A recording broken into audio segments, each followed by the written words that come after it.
Today we are going to talk about one of the most important concepts in analog Mosfet design, that is overdrive voltage. It shows up everywhere in GM, speed, power, noise, and in a whole lot of places. And once you understand its role, so many circuit behavior starts making sense. So first, what is overdrive voltage? Overdrive voltage is the gate to source voltage in excess of the threshold voltage. Overdrive voltage is defined as VGS minus VT as an equation. Let's forget the formula for a moment. Imagine the threshold voltage as the effort needed to push open a door. That's the point where the MOS begins to conduct.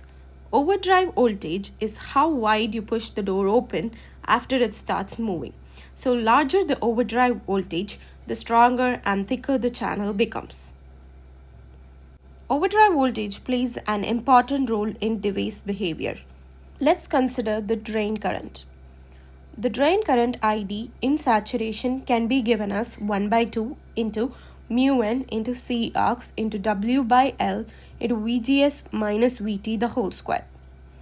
I'm going to put all of these terms into Kn. So ID is given as 1 by 2 into Kn into VGS minus VT the whole square. VGS minus VT is the overdrive voltage, so the drain current can be simply written as 1 by 2 into Kn V overdrive squared. From this equation, we can actually see how the overdrive voltage relates with the drain current. The drain current in saturation depends directly on overdrive voltage. If the overdrive voltage is higher, the electric field pulling the carriers across the channel is stronger. More carriers, which implies more current. So increasing the overdrive voltage means your MOSFET draws more current, and more current means more power, more heat, and also more speed. Next, let's talk about GM, the transconductance.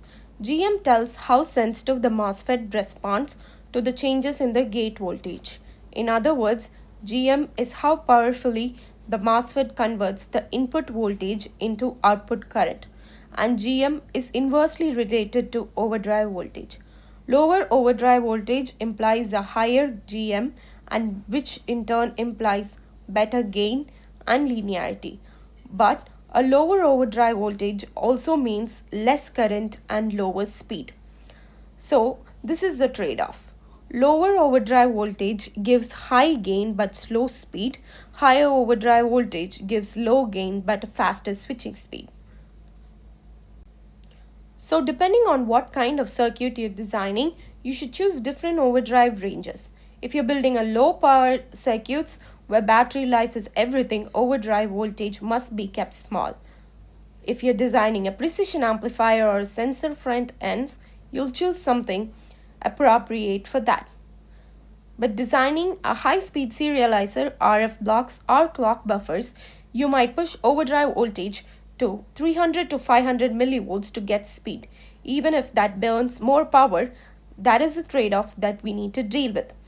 So the overdrive voltage is a design knob that you intentionally tune depending upon the use case.